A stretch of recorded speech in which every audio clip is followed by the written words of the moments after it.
Founded in 1958 by Tutti Camarata. Sunset Sound on the Sunset Strip in Los Angeles is one of the most well-known recording studios in the music industry. Now, for the first 4 years, it was exclusive for Disney movies. So they recorded Bambi, 101 Dalmatians, Bedknobs and Broomsticks, shows like that. And then in 1962, they opened it up to bands and musicians, including Led Zeppelin and the Doobie Brothers. Most of Toto's albums are recorded there.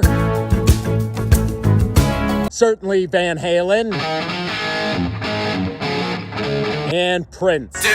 Over 300 gold records have been recorded at Sunset Sound, still functioning and owned by the same folks. Check it out.